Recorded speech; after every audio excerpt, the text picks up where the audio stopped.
Boruto chunin exams के लिए पूरी तरह से तैयार हो चुका है और हिमावारी और हिनाटा इसे गुड लक विश करते हैं। अपना बेस्ट करना भैया। बच्चे अपनी ट्रेनिंग को याद रखना, मुझे तुम पर पूरा विश्वास है कि तुम ये कर सकते हो। हाँ मॉम, मुझे पता है, आपका शुक्रिया। बोरुटो बाहर निकलता है और सारदा और मित्सुकी उसके सामने खड़े होते हैं। बोरुटो उन्हें देखकर बहुत खुश होता है, लेकिन तभी सैड हो जाता है और अपनी कलाई को देखता है। मैं इसे बस वैसे ही लेकर जाऊंगा, इसे यूज नहीं करूंगा। ठीक है, तो मैं जा रहा हूँ। और इस तरफ हम देखते हैं कि सभी स्टूडेंट्स चुनिन एग्जाम देने के लिए एग्जाम हॉल में पहुंच चुके हैं और बोरुटो और उसकी टीम यहाँ पर पहुंच जाती है। हे शिकाडाई, क्या हाल है? अरे बोरुटो, तुम आ गए? हाँ, अभी क्या हुआ बोरुटो? पहले तो बोल रहा था किसी काम के नहीं है, चुनिन एग्जाम्स हैं, अब क्यों आ गया? हाँ, मुझे भी अभी तक यकीन नहीं हो रहा है कि इसका माइंड चेंज कैसे हो गया। अरे ओ, मैं इसीलिए आया हूँ क्योंकि मैं सबको दिखाना चाहता हूँ कि मेरी ट्रेनिंग कितनी ज्यादा जबरदस्त चल रही है। सबको पछाड़ दूंगा। और मेटल, इवाबे और डेंकी को देखते हैं। मेटल बहुत ज्यादा नर्वस होता है और हम हिडन स्टोन विलेज के कुछ स्टूडेंट्स को देखते हैं और 3 हिडन मिस्ट विलेज के स्टूडेंट्स भी आ रखे होते हैं। ये तीनों बिल्कुल एक जैसे दिखाई देते हैं। इनका नाम है टाकानामी, साजानामी और माकीनामी। और इस तरफ मेटल का मुंह पूरी तरह से उतर चुका है। इवाबे भाई, मुझे डर लग रहा है। तुझे कौन सी टीम सबसे ज्यादा खतरनाक लग रही है यहाँ पे अभी? अरे यार, कितना बड़ा डरपोक है तो। चलो देखते हैं। और यहाँ पर कुछ स्टूडेंट्स को देखते हैं जो कि बहुत ज्यादा खतरनाक लग रहे होते हैं और इवाबे इन्हें देख कर डर जाता है। मुझे लगता है नहराना सबसे ज्यादा मुश्किल होगा। और डेंकी बताता है कि इनका jutsu एक बहुत बड़ी मिस्ट्री है, किसी को भी नहीं पता कि ये कौन सा jutsu यूज करने वाले हैं। मेटल की ये सुनकर और भी ज्यादा फट जाती है। यार, मुझे नहीं लगता हम लोग जीत पाएंगे। और बोरुटो मेटल को हौसला देने उसके पास जाता है। अरे यार, रिलैक्स हो जाओ, हम ये कर सकते हैं। और तभी गारा का बेटा भी यहाँ पर आ जाता है। तो ये है बोरुटो उज़ुमाकी, हाँ, 7th होकागे नारुतो उज़ुमाकी का बेटा, जिसने मेरे फादर को हराया था। चलो यहाँ से चलते हैं, ओपनिंग सेरेमनी शुरू होने वाली है। अब थोड़ी देर बाद ये सभी लोग असेंबल होते हैं और शिकामारू इन सभी को एक स्पीच देता है। हाँ, तो आप सभी लोग यहाँ पर आ चुके हैं। हाँ, तो अब हम चुनिन एग्जाम को शुरू करने वाले हैं। जैसा कि आप सभी लोग जानते हैं, ये एक ऐसा एग्जाम है जो कि 5 विलेजेस ने स्पॉन्सर किया है। Hidden leaf, hidden cloud, hidden mist, hidden stone और हिडन सैंड विलेज। अब आप सभी के पास ये मौका है कि आप बाकी विलेजेस के निंजा के साथ फाइट कर सकते हैं। अपना jutsu दूसरे विलेजेस के खिलाफ यूज कीजिए। और चोजो चिप्स खा रही होती है भाई, ये मोटी क्या भाई ये? शिकामारू इन्हें देखकर सोचता है, भाई क्या करूं मैं इनका, इन्हें बोलूं क्या कुछ? पर खुद को शांत करके इन सभी को समझाने लगता है। आप सभी ने ट्रेनिंग में जो कुछ भी सीखा है, उन सभी चीजों का यूज करने का समय आ चुका है। अब पहला एग्जाम दिन के 12 बजे शुरू होने वाला है, वेन्यू ए में। तब तक के लिए आप सभी लोग रेस्ट कर सकते हैं। अब इसके बाद बोरुटो एक बर्गर शॉप में जाता है। बोरुटो और सारदा एक साथ बैठे होते हैं, लेकिन मित्सुकी यहाँ पर नहीं होता है। और तभी हिडन स्टोन विलेज के कुछ निंजास यहाँ पर आ जाते हैं। बोरुटो के सामने अपनी ट्रे रखकर बोरुटो को बुली करने लगता है। क्या तुम लोग कहीं और जाकर बैठ सकते हो?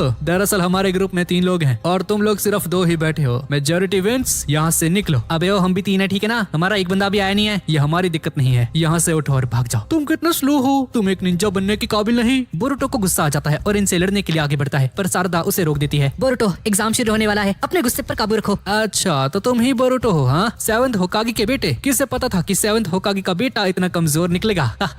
तेरी हिम्मत कैसे हुई? और तभी इसके कंधे पर मित्सुकी हाथ रखता है पीछे से और पीछे मुड़कर देखता है कि मित्सुकी ने अपने हाथ को लंबा करके इसके कंधे पर रखा था। हाँ, तो ये सीट मेरी है। तू कौन है बे? और सभी लोग इन्हें देखने लगते हैं। तुम मुझे इस तरह से क्यों घूर रहे हो? हाँ, ये दोनों एक दूसरे की तरफ आगे बढ़ते हैं और तभी इन दोनों को कोई पकड़ लेता है मेटल जैसी रस्सी का यूज करके। और यहाँ पर होता है इशिकी, गारा का बेटा। तुम दोनों लड़ना बंद करो। और ये बंदा अपनी ट्रे उठाकर यहाँ से जाने लगता है। ये सब अभी खत्म नहीं हुआ, एग्जाम में तुम्हें देख लेंगे। और यहाँ से चला जाता है। और सारदा गारा के बेटे को थैंक्स करती है। हाँ, कोई बात नहीं, शिंकी ऐसा ही है, हमेशा लोगों की मदद करता है। और शिंकी यहाँ से जाने लगता है। शिंकी, हाँ, आखिर ये लड़का है कौन? सारदा चेक करती है और बताती है कि ये हिडन सैंड विलेज से है और काजे कागे का बेटा है। ये एक अडॉप्टेड सन है, गारा का खुद का बेटा नहीं है। अच्छा, तो यही है काजे कागे का बेटा। हाँ, अब इसके बाद ये सभी लोग मिजुकागे से मिलते हैं, चोजिरो से। हे, क्या हाल है बोरुटो? लास्ट टाइम जो हुआ उसके लिए मैं माफी चाहता हूँ। मैं कागुरा को भी यहाँ पर लेकर आना चाहता था, लेकिन मैं उसे हिडन मिस्ट विलेज का भी इंचार्ज बनाकर आ चुका हूँ। मैं उसका एक मैसेज तुम्हारे लिए लेकर आया हूँ। दरअसल कागुरा तुम्हें चुनिन बनता हुआ देखना चाहता है। क्या सच में? हाँ, वो हर एक दिन ट्रेनिंग कर रहा है ताकि मेरा वारिस बन सके। मुझे जानकर बहुत खुशी हुई। हाँ, और तुम्हें भी ऐसा ही करना चाहिए बोरुटो।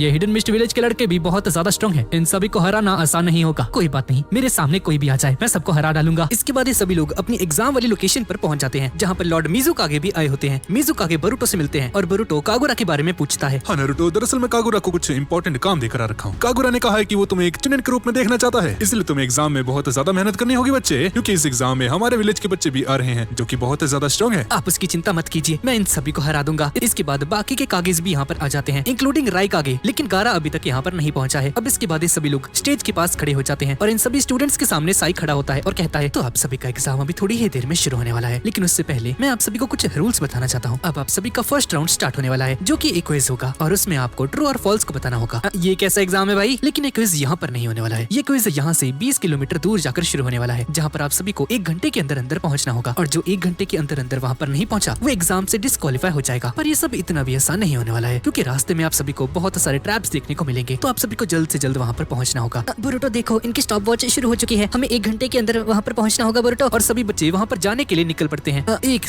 लेकिन मैंने अपनी बात को भी कंप्लीट नहीं किया था। इसके बाद साई अपना सुपर बीस्ट स्क्रोल निकाल कर यहाँ से निकल जाता है। इस तरफ हम 10-10 को देखते हैं जो कि सभी स्टूडेंट्स पर नजर रख रही है और यहाँ पर बहुत सारे बच्चे ट्रैप्स के अंदर फंस रहे होते हैं और यहाँ पर बोरुटो की टीम सभी ट्रैप्स को पार करते हुए आगे की तरफ आगे बढ़ रही होती है। इसके बाद 10-10 अपने समनिंग जुत्सु का यूज करती है और इन सभी स्टूडेंट्स के सामने लकड़ी के कुछ रोबोट्स आ जाते हैं, लेकिन बोरुटो यहाँ से भी बहुत आसानी से निकल जाता है और यहाँ पर शिंकी अपने टीममेट से कहता है हमें इनके सामने अपने जुत्सु को नहीं दिखाना है, हमें इन्हें नॉर्मली हराना होगा। इसके बाद ये सभी लोग इन रोबोट्स को हराना शुरू कर देते हैं और थोड़ी देर बाद ये सभी लोग भी यहाँ से चले जाते हैं। अब इसके बाद हम देखते हैं कि बोरुटो वहाँ पर पहुंच जाता है, लेकिन ये देखकर हैरान रह जाता है कि शिंकी भी यहाँ पर पहले से पहुंच चुका है। साई और शिकामारू भी यहीं पर होते हैं और कहता है मुझे लगा नहीं था कि मेरा ट्रैप इतनी आसानी से पार हो जाएगा। अरे यार हमने बहुत देर लगा दी यहाँ पर पहुंचने में। और बोरुटो की नजर शिंकी पर जाती है, ये देखो कैसे घूर रहा है। और इस तरफ शिकामारू भी कहता है सच बोलूं तो मैंने उम्मीद नहीं की थी कि इतने सारे लोग यहाँ पर आ जाएंगे। अब बस एग्जाम शुरू होने ही वाला है। यहाँ पर बहुत सारे पर्दे होते हैं, इन सभी पर्दों को हटाते हैं और यहाँ पर एक ट्रू और फॉल्स का सिंबल होता है। एक टीम जो कि सोचती है कि वो सही जवाब दे रही है वो उस तरफ जाकर खड़ी होगी। अरे यार यहाँ पे तो सच में एक ट्रू और फॉल्स का क्विज है। साई कहता है कि जो लोग गलत आंसर देंगे वो लोग फेल हो जाएंगे और ब्लैक हो जाएंगे। चलो मेरा क्वेश्चन देखो। एक शिनोबी की मिलिट्री स्ट्रेटेजी की हैंडबुक में 5वें वॉल्यूम के अंदर एक पासवर्ड होता है जो कि है चांद दिन है, पहाड़ एक रिवर है और फूल एक फल है। ये सही है या गलत? ये देखकर सभी लोग हैरान हो जाते हैं कि भाई ये कैसा क्वेश्चन है, इसका जवाब हम कैसे देंगे। डैंकी भी सोच रहा होता है और मेटल को भी कुछ भी समझ में नहीं आ रहा होता। और डैंकी इसका जवाब क्या भाई? डैंकी कहता है कि इसे ये पासवर्ड्स याद नहीं है। इसके बाद सुमेरे भी कहती है कि इसे नहीं पता। बाकी भी सभी लोग सोच रहे होते हैं। इसके बाद बोरुटो शारदा से पूछता है क्या तुम्हें इन बुक्स के बारे में पता है शारदा? हाँ मैंने पढ़ी तो है, लेकिन लाइब्रेरी में मिलिट्री स्ट्रेटेजी के सिर्फ 4 वॉल्यूम्स हैं बोरुटो। मुझे तो पता भी नहीं था कि इसका 5वां वॉल्यूम भी एग्जिस्ट करता है। बोरुटो मित्सुकी से पूछता है तुम बताओ यार, लेकिन मित्सुकी बस स्माइल कर रहा होता है। अरे यार लगता है अब हमें अपने से ही अंदाजा लगाना होगा। इसके बाद बोरुटो अपने साइंटिफिक निंजा टूल को देखता है और सोचता है कि ये इस क्विज में काम नहीं आने वाला। इसके बाद टाइम गुजरने लगता है। सुमेरे और इसकी टीम डिसाइड करती है और जाने लगती है। अरे यार हमें जल्दी ही डिसाइड करना होगा वरना हम लोग फेल हो जाएंगे। बोरुटो तुम्हें क्या लगता है मेरे डैड कौन सा आंसर चूज करते? अरे यार ये आंसर ही बड़ा अजीब है। मुझे जवाब दो बोरुटो। फॉल्स। मुझे ऐसा लगता है क्योंकि मुझे सास के इतने ज्यादा सीधे साधे नहीं लगते हैं। मैं भी ऐसा ही सोचती हूँ बोरुटो। इसके बाद शारदा आगे बढ़ती है और कहती है मैं अपने पिता से डिफरेंट पाथ चूज करना पसंद करूंगी होकागे बनने के लिए। मित्सुकी कहता है अच्छा तो तुम ट्रू चूज करने वाली हो? हाँ हाँ तुमने सही कहा। क्या तुम मेरे साथ चलोगे? चलो ट्रू की तरफ चलते हैं। और ये सभी लोग ट्रू की तरफ चले जाते हैं और जो शिंकी है वो फॉल्स की तरफ जा रहा होता है। सारे लोग अपनी अपनी जगह पर जाकर खड़े हो जाते हैं, अपने अपने आंसर्स पर जाकर। आधे फॉल्स की तरफ होते हैं और आधे ट्रू की तरफ। सभी लोग अपनी अपनी जगह पर जाकर खड़े हो जाते हैं। तुम लोगों का समय खत्म होता है और इसका आंसर है। और यहाँ पर ट्रू और फॉल्स चलने लगता है। सभी लोग उसे देख रहे होते हैं और एंड में ट्रू और फॉल्स दोनों के सिंबल्स बन जाते हैं। ये देखकर सभी लोग हैरान हो जाते हैं और नीचे से ग्राउंड फट जाता है और ये सभी लोग नीचे गिरने लगते हैं। दोनों साइड्स के लोग नीचे गिरने लगते हैं। अरे यार नीचे तो इंक है। और बोरुटो सोचता है कि ये लोग फेल हो गए। अपने हाथ को ऊपर करता है, यार हम फेल हो गए क्या? बस इतना ही था। बोरुटो अपनी आंखों को बंद कर लेता है। शारदा भी ये सब कुछ देख रही होती है और देखती है कि सामने दूसरी तरफ के लोग भी नीचे गिर रहे होते हैं। क्या ये लोग भी फेल हो गए? तो इसका सही जवाब क्या था? शारदा को याद आता है कि साई ने कहा था कि जो लोग ब्लैक हो जाएंगे वो हार जाएंगे। इसके बाद शारदा मित्सुकी से कहती है मित्सुकी अपने हाथों को लंबे करता है, एक हाथ ऊपर भेजता है और जमीन के टुकड़े को पकड़ लेता है। इतने में शारदा रस्सी फेंकती है बोरुटो के पास और बोरुटो उस रस्सी को पकड़ लेता है। जब बोरुटो उसे पकड़ता है तो उसे समझ में आ जाता है कि असली जवाब क्या है। इसके बाद कुछ लोग नीचे गिर जाते हैं लेकिन बोरुटो किसी न किसी तरीके से अपने आप को बचा लेता है। अरे यार बच गए। ऊपर शारदा ने रस्सी से बोरुटो को पकड़ लिया है और मित्सुकी ने शारदा को। और इस तरफ शिकाडाई ने शैडो पैरालिसिस जुत्सु का यूज करके अपने दोनों टीममेट्स को पकड़ा होता है और सुमेरे ने भी अपने टीममेट्स को पकड़ा होता है और साथ ही इवाबे भी अर्थ स्टाइल का यूज करके अपनी टीम को बचा लेता है। और ऊपर भी कुछ शिनोबीस बच जाते हैं और नीचे से भी कुछ शिनोबीस बच जाते हैं। शिंकी भी अपनी टीम को बचा लेता है और कहता है मैं समझ गया, इससे फर्क नहीं पड़ता कि हम लोग ट्रू चूज करते हैं या फॉल्स। पर शारदा कहती है कि इसका जवाब शुरू से ही वहीं पर लिखा हुआ था, कोई 5th वॉल्यूम था ही नहीं। अब पता चला मुझे जो लोग ब्लैक हो जाएंगे वो फेल हो जाएंगे। उन्होंने बिल्कुल ऐसा ही कहा था, अगर हम इस इंक को टच नहीं करते तो हम लोग बच जाएंगे। अच्छा तो हम लोग अगर इंक में नहीं गिरते तो हम लोग पास हो जाते हैं। इनोजिन कहता है अरे यार डैड ने कितना अजीब सा टेस्ट ले लिया हमारा। साई यहाँ पर आता है और कहता है तुमने सही कहा, अगर तुम लोग इंक में गिरने से पहले ही ये मान लो कि तुम लोग हार गए हो और तुम लोगों ने गलत जवाब दिया है तो इसका मतलब यही है कि आप सभी लोग हार गए हो, तुम लोग चुनिन बनने के काबिल नहीं हो। बोरुटो ये सब कुछ सुन रहा होता है और सोचता है कि ये तो हार मान गया था। जिन भी लोगों ने इंक को अवॉइड कर लिया है उन लोगों का जवाब सही था और वो लोग इस टेस्ट में पास होते हैं। और इसी के साथ चुनिन एग्जाम का फर्स्ट राउंड यहीं पर खत्म हो जाता है। इसके बाद शाम हो जाती है और सभी लोग बहुत ज्यादा खुश हो जाते हैं कि सभी लोग राउंड 1 को जीत गए और राउंड 2 3 दिन बाद होने वाला है। शारदा कहती है जो मर्जी हो जाए हम लोग अगला टेस्ट पास करके ही रहेंगे। लेकिन बोरुटो बहुत ज्यादा सैड होता है। बोरुटो तुम्हें क्या हुआ? हाँ शारदा तुमने सही कहा, हम लोग जरूर करेंगे। और इसके बाद हिडन स्टोन विलेज के कुछ लोग यहाँ पर आ जाते हैं। तुम बस बड़ी बड़ी बातें करते हो, अगर तुम्हारे दोनों टीममेट्स ना होते तो तुम तो कुछ भी नहीं कर पाते बोरुटो।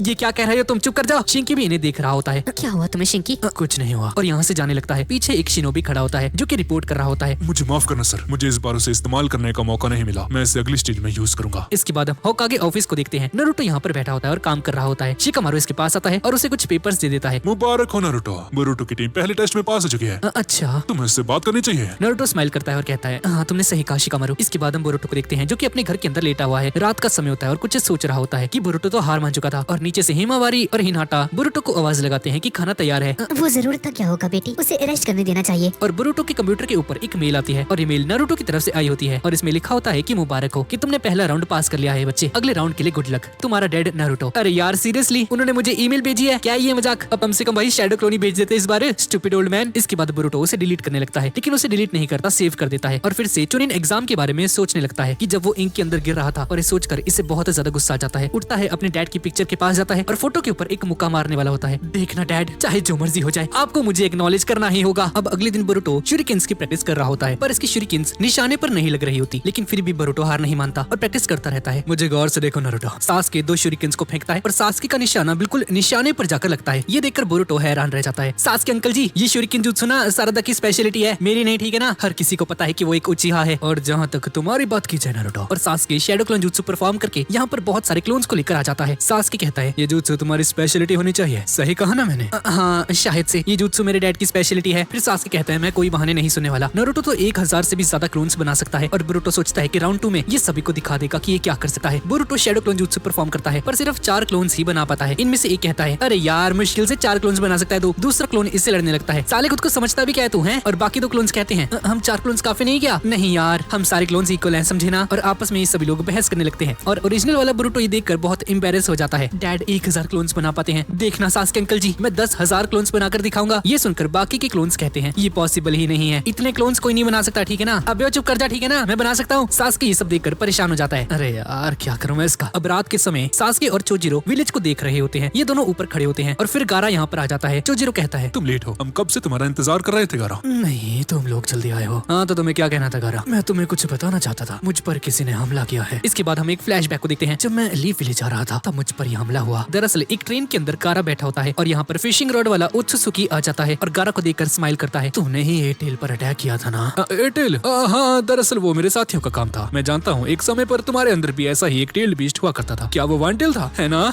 और फिशिंग रॉड से गारा पर हमला कर देता है पर गारा सैंड की मदद से एक शील्ड बना लेता है, लेकिन वो फिशिंग रॉड उसकी शील्ड में से होकर गुजर जाती है और गारा की चेस्ट पर जाकर लग जाती है। मैंने तुम्हें पकड़ लिया।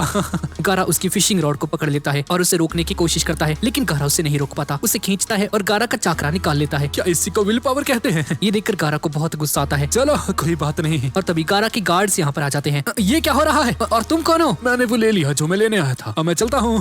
और एक पोर्टल खोलकर उसके अंदर से यहाँ से चला जाता है। गारा का सारा चाकरा चुरा कर ले जाता है और गारा बहुत ज्यादा कमजोर पड़ने लगता है। इसके बाद हम वापस से प्रेजेंट में आ जाते हैं। सासके ये सब कुछ सुनकर मुझे लगता है वो ओत्सुसुकी था, जैसे कागुया थी, है ना? हाँ तुमने सही कहा। और उस ओत्सुसुकी को ये बात भी मालूम थी कि मेरे अंदर शिकाकू हुआ करता था, जो कि अब नहीं है। हाँ तुमने सही कहा, मुझे लगता है हमें चुनिन एग्जाम्स को पोस्टपोन करना होगा। चोजिरो कहता है कि फ्यूडल लॉर्ड्स जिनके साथ इनके ताल्लुकात बहुत ज्यादा खराब थे वो भी इसे स्पॉन्सर कर रहे हैं, इस वजह से एग्जाम्स को कैंसिल नहीं किया जा सकता। हाँ मैं समझ रहा हूँ, यही तो वो लोग चाहते हैं। चुनिन एग्जाम्स को पोस्टपोन करने से लैंड ऑफ फायर की रेपुटेशन बहुत ज्यादा खराब हो जाएगी और साथ ही होकागे की भी। मैं स्क्रोल के पास जा रहा हूँ, जो भी करना है जल्द ही करना होगा। और ऐसा बोलकर सासके यहाँ से गायब हो जाता है।